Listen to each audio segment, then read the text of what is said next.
summarise the last 100 years of the Karoonda East Murray Karoonda Council with amalgamated with Karoonda East Murray.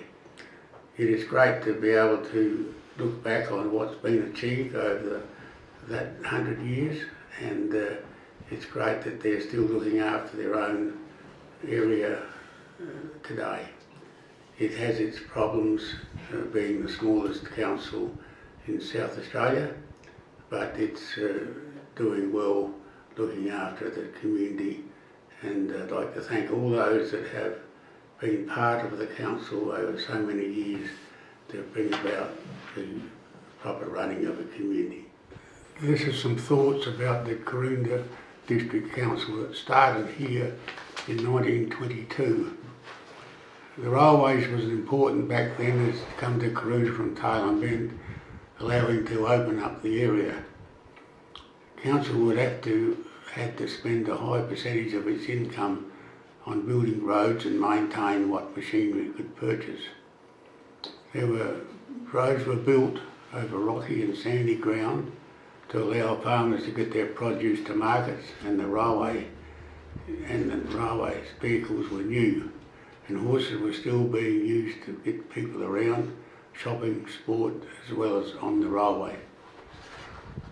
In my time, local government asked federal government to put a tax on fuel to help local government with costs of building and maintaining roads. It was great for the district of earlier days that people volunteered their time over many years, with the first chairman standing for 23 years, Mr. Reg Bruce. I joined council in October '69 when there was a vacancy, and I stood for 1970 elections and was elected chairman.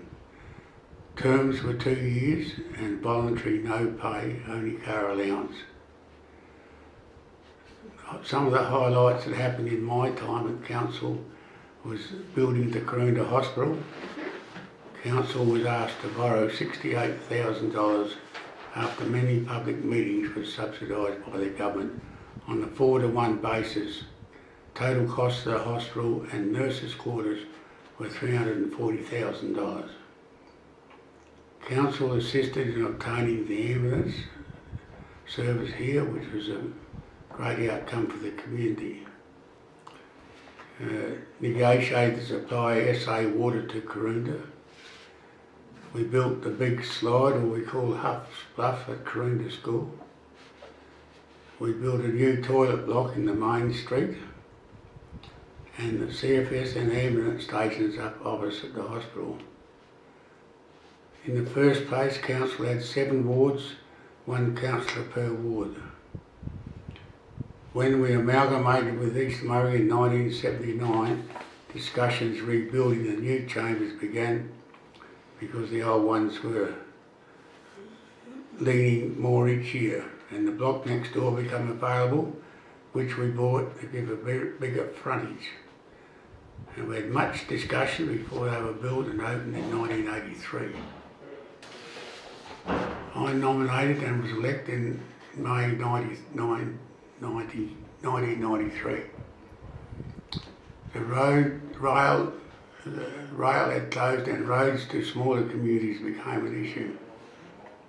We relocated, bought land to relocate sale yards, but that didn't happen.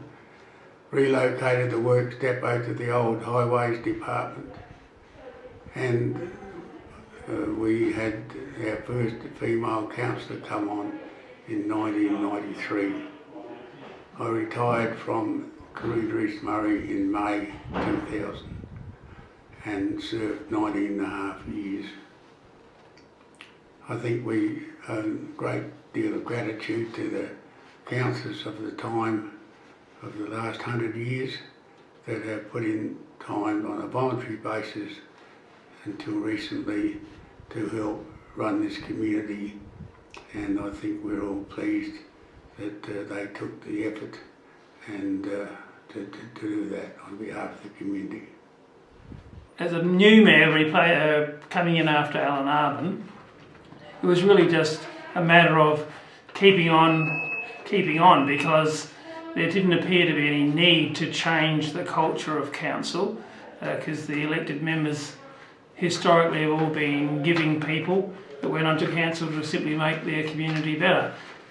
So I think we're probably unique over the years, and possibly going right back to the formation of the first council, where there's been very little conflict, and most people went on there with a view to serve the whole community. Over the years, some pretty good staff that were dedicated to building the roads as if it was their road and they wanted to be proud of it.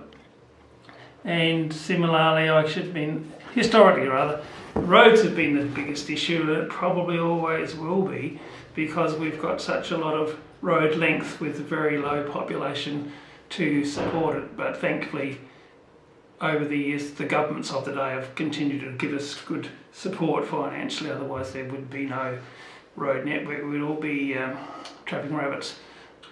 In the last few years, as Mayor Arvin has stated, most of the infrastructure was already in place when I came to town, and so since that time it seems to me, wow, the basic infrastructure was already there, and really we were just into a maintenance mode and just continuing to upgrade and tidy up the town and make us, or continue to be, one of the tidiest little towns in South Australia.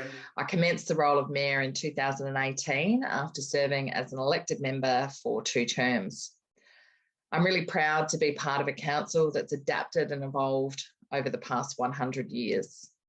I've got a strong connection with the district, being from a pioneering family. In fact, my great-grandfather served as a ward councillor on this council from 1922 until 1950. And this was much of my original inspiration to run for council, to continue to build on the work that generations before have created, and to continue to grow and develop our district for generations to come. Having served on council for over a decade, I've seen changes in the way we operate. However, the outcomes we continue to deliver are always grounded in the best interests of our local community. I've been extremely fortunate to have been a mayor at a time when we have seen a significant amount of funding that's been available for new infrastructure and projects. Our organisation has worked hard to leverage this funding over the past few years, and it's resulted in some really big outcomes for our district. We now deliver a 5-day-a-week childcare service to the community. Our community gym has a new home, and our netballers have their own change rooms. Tourism's been a driver in the local economy, and we've leveraged this opportunity through the creation of Australia's first day-night silo exhibition and the redevelopment of our caravan park. We've had new houses constructed due to council's strategy to provide and entice new residents to grow our population. We've established a youth advisory committee to ensure we're capturing the voices of our many residents.